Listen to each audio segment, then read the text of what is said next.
ঈমানের পক্ষে থাকার কারণে হযরতে নূহ আলাইহিস সালাতু ওয়াস সালাম নির্যাতিত হয়েছেন, নিপীড়িত হয়েছেন। এই ঈমানের পক্ষে থাকার কারণে হযরতে নূহ আলাইহিস সালামকে কাফেররা মারতে মারতে এমন অবস্থা করে দিয়েছে, যখন কাফেররা মনে করেছে যে হযরতে নূহ আলাইহিস সালাম আর জীবিত নয়, তখন সাগরের প্রান্তে এরকম ফেলে রেখে চলে আসছে। হযরতে নূহ আলাইহিস সালাতু ওয়াস সালাম যখন হুঁশ ফিরে ফেলেন, তখন তিনি আবারও ঈমানের দাওয়াত দেওয়া শুরু করে দিলেন। এই ঈমানের পক্ষে থাকার কারণে হযরতে সাইয়্যিদুনা ইব্রাহিম আলাইহিস সালামকে নির্যাতন করা হয়েছে, নিপীড়ন করা হয়েছে, কষ্ট দেওয়া হয়েছে। এমনকি নমরুদ সাইয়্যিদুনা ইব্রাহিম আলাইহিস সালামকে আগুনে নিক্ষেপ করেছে। এই ঈমানের পক্ষে থাকার কারণে হযরতে জাকারিয়া আলাইহিস সালামকে করাত দ্বারা দ্বিখণ্ডিত করা হয়েছে। এই ঈমানের পক্ষে থাকার কারণে হযরতে ইয়াহইয়া আলাইহিস সালামকে কাফের মুশরিকরা হত্যা করেছিল। এই ঈমানের পক্ষে থাকার কারণে হযরতে ইউসুফ আলাইহিস সালামকে জেলের মধ্যে আবদ্ধ করা হয়েছে, কারাগারে নিক্ষেপ করা হয়েছে। এই ঈমানের পক্ষে থাকার কারণে যুগে যুগে নবী পয়গম্বরগণ নির্যাতিত হয়েছেন, নিপীড়িত হয়েছেন। এই ঈমানের পক্ষে থাকার কারণে হযরতে ইব্রাহিম আলাইহিস সালাম যেমন ভাবে আগুনে নিক্ষিপ্ত হয়েছেন, ঠিক তেমনি ভাবে হযরতে মূসা আলাইহিস সালামকে দেশ থেকে বিতাড়িত করেছে। এই ঈমানের কারণে হযরতে সুমাইয়া রাদিয়াল্লাহু তাআলা আনহার লজ্জাস্থানে বরমে নির্মমভাবে শহীদ করা হয়েছে। এই ঈমানের কারণে হযরতে আসিয়া আলাইহিস সালামকে নির্যাতন, নিষ্ঠুরভাবে নির্যাতন, নির্মমভাবে হত্যা করা হয়েছে। এই ঈমানের কারণে দু জাহানের সরদার সাইয়্যিদুনা মুহাম্মদুর রাসূলুল্লাহ সাল্লাল্লাহু আলাইহি সাল্লামকে কষ্ট দেওয়া হয়েছে, নির্যাতন করা হয়েছে। এমনকি এই ঈমানের কারণে আমার নবী তায়েফের ময়দানে রক্তাক্ত হয়েছেন। এই ঈমানের কারণে আবু জাহেল আমার নবীর উপর উটের ভুঁড়ি, নামাজরত অবস্থায়, সেজদারত অবস্থায় উটের ভুঁড়ি এনে আমার নবীর গায়ের মধ্যে এরকম দেওয়া হয়েছে। এই ঈমানের কারণে হযরতে আবু বকর সিদ্দিক রাদিয়াল্লাহু তাআলা আনহুকে নির্যাতন করা হয়েছে। এই ঈমানের কারণে হযরতে উমর রাদিয়াল্লাহু তাআলা আনহুকে নামাজরত অবস্থায় পেটের ভিতরে এরকম বল্লম দিয়ে আঘাত করা হয়েছে, নারী ভুঁড়ি বের হয়ে গেছে। এই ঈমানের কারণে হযরতে বেলাল রাদিয়াল্লাহু তাআলা আনহুকে মরুভূমির উত্তপ্ত গরম এরকম ভাবে গরম পাথরের উপর এরকম ছেক দেওয়া হয়েছে, বলা হয়েছে তুমি ঈমানকে ছেড়ে দাও।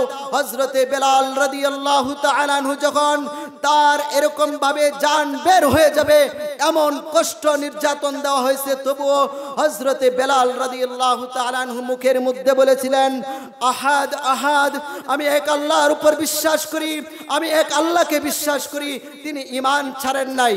এই ঈমানের কারণে হযরতে খুবাইব রাদিয়াল্লাহু তাআলা আনহুকে এমন ভাবে নির্যাতনের স্টিম রুলার চালানো হয়েছে, উনার কোমরের গোশতগুলো এরকম মোমের মতো খসে পড়ে গেছে। এই ঈমানের কারণে অসংখ্য সাহাবায়ে কেরাম শহীদ হয়েছেন।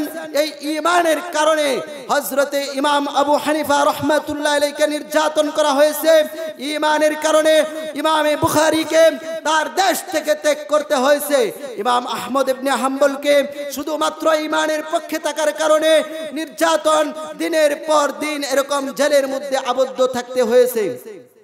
মোহতারাম হাজিরিন, যুগে যুগে এই ঈমানের পক্ষে যারা ছিলেন তারা নির্যাতিত হয়েছেন, কষ্ট স্বীকার করেছেন। এমনকি এই ঈমানের কারণে দারুল উলুম দেওবন্দের সিংহ পুরুষ মাহমুদুল হাসান দেওবন্দিকে মাল্টার কারাগারে আবদ্ধ করা হয়েছে। তারই ছাত্র আওলাদে রসুল হুসাইন আহমদ মাদানীকে এই ঈমানের কারণে জেলের মধ্যে বন্দী করা হয়েছে। শুধুমাত্র এই ঈমানের কারণে অসংখ্য অগণিত উলামায়ে কেরামকে ভারতবর্ষে গাছে গাছের মধ্যে এই ইংরেজ ব্রিটিশরা এরকম ঈমানের পক্ষে কথা বলার কারণে গাছে গাছে তাদের লাশ ঝুলন্ত করে দিয়েছে। এই ঈমানের কারণে, ঈমানের পক্ষে কথা বলার কারণে, ইসলামের পক্ষে কথা বলার কারণে বাংলার জমিনের শাইখুল হাদিস আল্লামা আজিজুল হক রহমাতুল্লাহি আলাইহিকে জেলের মধ্যে পড়ে নির্যাতন, স্টিম রুলার চালানো হয়েছে। মুফতি আমিনীকে গৃহবন্দী করে রাখা হয়েছে। এই ঈমানের কারণে কায়েদে মিল্লাত আল্লামা জুনায়েদ বাবুনুরকে দিনের পর দিন মাসের পর মাস জালেম সরকার কারাগারে নিয়ে নির্যাতনের স্টিম রুলার চালিয়েছে। এই ঈমানের কারণে শাইখুল হাদিস ইবনে শাইখুল হাদিস আল্লামা মামুনুল হক সাহেবকে জেলের মধ্যে ভরে নির্যাতনের স্টিম রুলার চালানো হয়েছে। এই ঈমানের কারণে আমাদের উলামায়ে কেরাম, হেফাজত ইসলামের উলামায়ে কেরাম দিনের পর দিন নির্যাতনের স্টিম রুলার তাদের উপরে চালানো হয়েছে। এই ঈমানের কারণে উলামায়ে কেরাম জেলের মধ্যে গিয়েছেন। এই ঈমানের কারণে আম্বিয়ায়ে কেরাম জেলের মধ্যে গিয়েছেন। সর্বশেষ ঈমানের পক্ষে কথা বলার কারণে, ভাস্কর্য এবং মূর্তির বিরুদ্ধে কথা বলার কারণে আল্লামা মামুনুল হক সাহেবকে কঠিনভাবে বছরের পর বছর নির্যাতন করা হয়েছে। আল্লামা জুনায়েদ বাবুনগরী রহমাতুল্লাহ বলেছেন, আমার ছাত্ররা তোমরা মাথার মধ্যে সুতার টুপি পরেছো, এটা সুন্নত, কিন্তু প্রয়োজনে কখনো সুতার টুপি খুলে লোহার টুপি পরতে হবে। আমি হুঙ্কার দিয়ে আজকে বলতে চাই, যদি কোনো শাহবাগী নাস্তিক ব্লগাররা, ইসলামের শত্রুরা যদি আজও পর্যন্ত ঈমানের বিপক্ষে, ইসলামের বিপক্ষে যদি কোনো কাজ করে, তাহলে আমরা মাথার সুতার টুপি খুলে দিয়ে লোহার টুপি পরে তাদের বিরুদ্ধে আমরা জিহাদ করার জন্য রাজি হয়ে যাব ইনশাআল্লাহ। আমার নবীজি বলেন যে কুরআনে কারীম থেকে একটি হরফ তেলাওয়াত করলো, ও দুস্থ বন্ধু, আমার সাথে সাথে তার আমলনামায় 10টি নেকি হয়ে যাবে। আমার পয়গম্বর বলেন আলিফ লাম মিম পড়লো, আমি বলবো না এই 3টা অক্ষর মিলে একটি অক্ষর, বরং বাল আলিফুন হারফুন ওয়া লামুন হারফুন ওয়া মিমুন হারফুন। আলিফ একটি অক্ষর, মিম একটি অক্ষর, লাম একটি অক্ষর, 3 হরফ পড়ার কারণে 30টা নেকি হয়ে যাবে। ও বন্ধু আমার, দুস্থ আমার, হাসরের ময়দানে মা তার সন্তানকে একটি নেকি দেবে না। একটি সন্তান একটি নেকির জন্য যখন স্বামী আটকে যাবে, ওই প্রাণের স্ত্রী যার জন্য সব কিছু আমাদের উপার্জন, সব কিছু উজাড় করতে রাজি আছি, ওই প্রাণের স্ত্রী স্বামীকে একটি নেকি দিবে না। তাহলে কুরআনুল কারীম পড়ার দরকার আছে না নাই বলেন? আছে না নাই? আল্লাহর নবী বিশ্ব নবী বলেন, মান ক্বারাআল কুরআনা ওয়া তাআল্লামা ফাস্তাযহারাহু ফাআহাল্লা হালালাহু ওয়া হাররামা হারামাহু আদখালাহুল্লাহুল বিহিল জান্নাহ ওয়া শাফাআহু মিন আশরাতিন মিন আহলি বাইতিহি কুল্লুহুম কাদ ওয়াজাবাত লাহুন নার। যে ব্যক্তি কোরআন কারীম শিখলো, কোরআন কারীমের হাফেজ হইল, কোরআনে কারীমের হালালকে হালাল জানলো, হারামকে হারাম জানলো, আমার নবী বলেন তার জন্য জান্নাতের সার্টিফিকেট দেওয়া হয়ে গেছে। বলেন সুবহানাল্লাহ। তাকে জান্নাতে প্রবেশ করানো হবে এবং তার আত্মীয় স্বজনের মধ্য থেকে 10 জনকে এরকম ভাবে সুপারিশ করে জান্নাতে নেওয়ার পারমিশন তাকে স্পেশালি পাওয়ার দেওয়া হবে। কুল্লুহুম কাদ ওয়াজাবাত লাহুন নার। ওই 10 জন আত্মীয় স্বজনের প্রত্যেকের জন্য জাহান্নাম ওয়াজিব হয়ে গিয়েছিল। তাহলে এবার বলেন, কুরআনুল কারীম আমার সন্তানকে, আমার নাতি নাতকুরকে, আমার আত্মীয় স্বজনকে শিখাইলে লাভ আছে কি নাই বলেন? তারপরে আরেকটা হাদিসে আমার প্রিয় নবী সাল্লাল্লাহু আলাইহি ওয়াসাল্লাম বলেছেন, ইকালু লিসাহিবিল কুরআন ইকরা ওয়ারতাকি কামা কুনতা তুরাতিলু ফিদ দুনিয়া ফাইন্না মানজিলাকা ইনদা আখিরি আয়াতিন তাকরাউহা।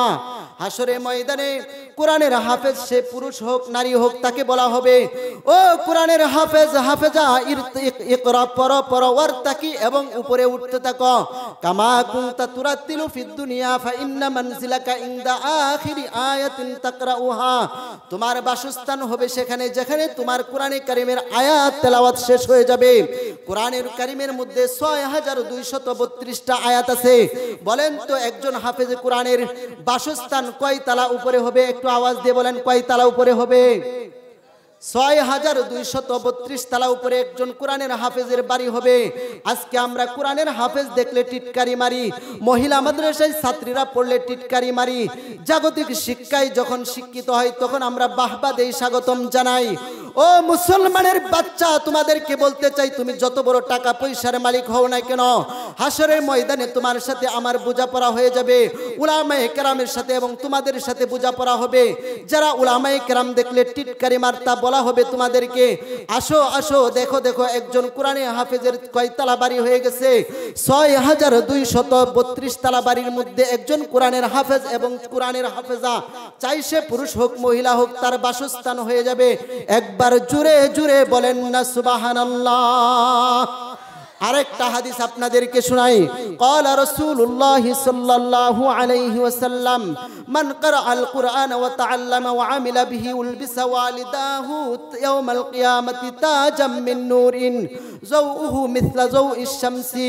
আমার পয়গম্বর বিশ্বনবী বলেছেন, যে ব্যক্তি তার সন্তানকে কোরআন পড়াইলো, কোরআনের উপর আমল করাইলো, ওই সন্তানের পিতামাতাকে কিয়ামতের ময়দানে এমন নূরের টুপি পরিধান করানো হবে, যাওউহু যেই নূরের টুপির আলোটা হবে এই নালিয়াটি কি এই প্যান্ডেলের আলোর মতো না, বরং সেই কপালের মধ্যে এমন একটা নূরের টুপি পরিধান করানো হবে যেই নূরের টুপির আলোটা হবে সূর্যের আলোর চাইতেও আরো বেশি।